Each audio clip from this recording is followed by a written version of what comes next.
Recently, a video has been released to the public which shows Albuquerque police officers murdering a man in cold blood for illegally camping.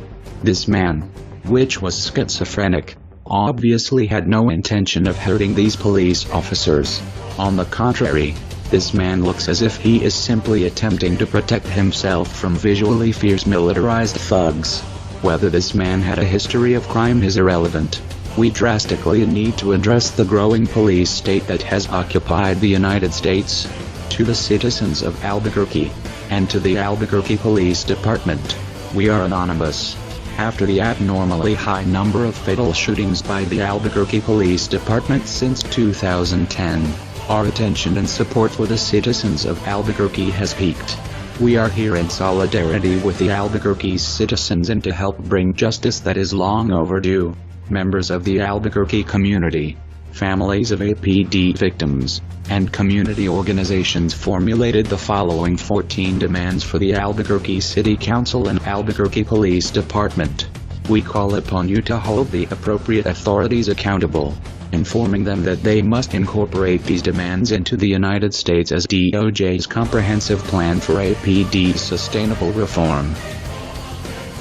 We demand an immediate takeover of APD by the DOJ. The recent outrageous and disgraceful shooting of James Boyd by the APD clearly demonstrates that the chief of police and his subordinate commanders are unable or unwilling to do anything to address the ongoing excessive use of force and disregard for human life by APD officers.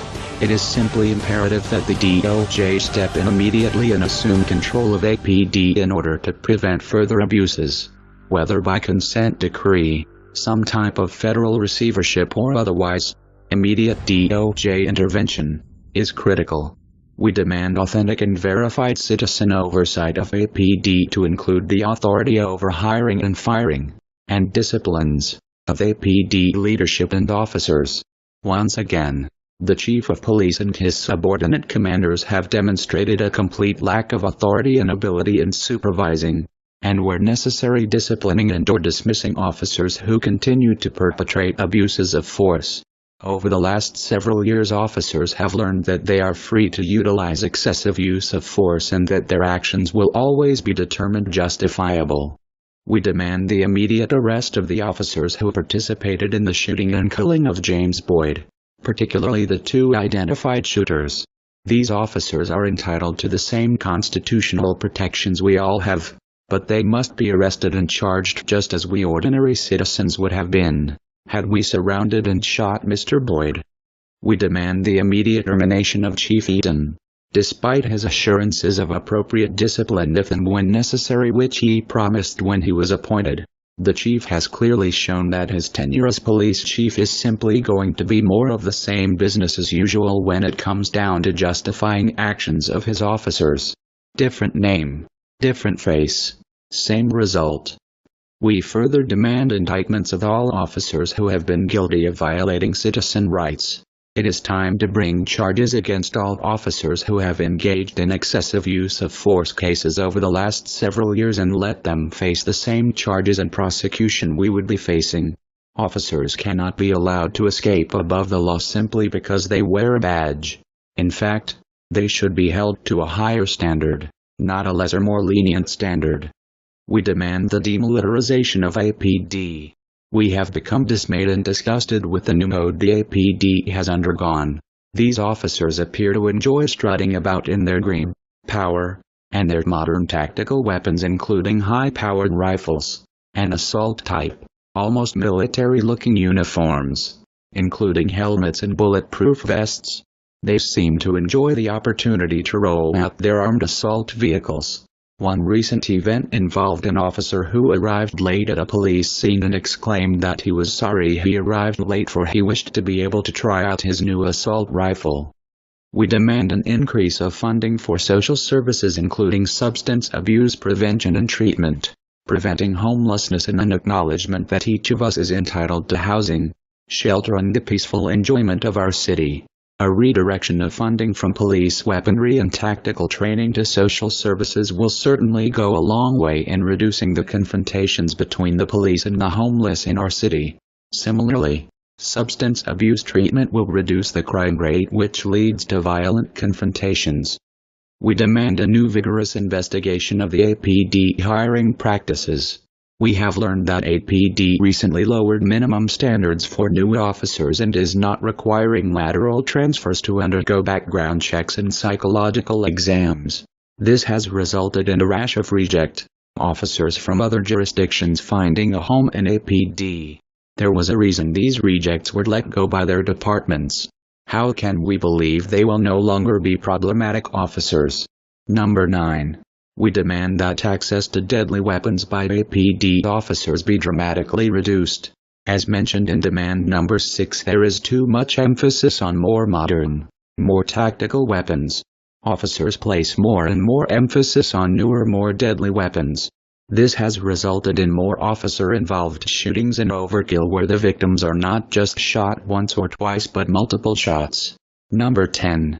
We demand authentic and verifiable policing that puts positive police-community relationships ahead of violent confrontation. Clearly, officers and citizens are both better served and safer when they can work together in collaborative rather than a confrontational fashion. What has happened to community-based policing? This is a term we never hear anymore. Number 11.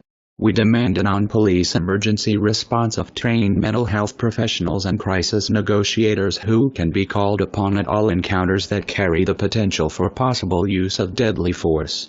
Especially in situations like that which led to the killing of James Boyd. There was plenty of time to bring in trained crisis intervention personnel to help defuse rather than escalate the situation. Number 12. We call upon those police officers who recognize the problem of the police violence to publicly support these demands. In spite of the many problem officers within APD, we acknowledge those officers who are just as disgusted as we are with the outrage which have occurred. We call upon these officers to stand up and be counted in taking a stand for sound and rational police practices designed to serve and protect the citizens. Number 13. We demand that the City Council adopt the Police Oversight Task Force's recommendations for police oversight immediately and without amendment or alteration. These recommendations are well thought out and reasoned approaches to the problems we are facing. These recommendations must not be diluted or watered down so that they become ineffective. Number 14. We demand immediate and ongoing medical evaluation of all APD officers to determine their mental fitness to carry a weapon and serve as a police officer.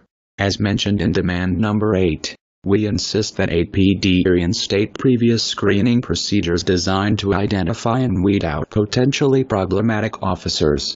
These procedures are already in place. They have not been enforced during the last few years. In an effort to support the citizens of Albuquerque, we are providing a place for people to gather, discuss, and to take action online. The link for that discussion is in the description of this video. That, when will we say no more? How many more citizens will be murdered? Naturally, the APD will attempt to label Anonymous as a terrorist organization for our demands of justice. But the question has to be asked. Who do we terrorize? Is it not a growing police state that terrorizes its own citizens? We are Anonymous. We are Legion. We do not forgive. We do not forget. To the APD, it is already too late to expect us.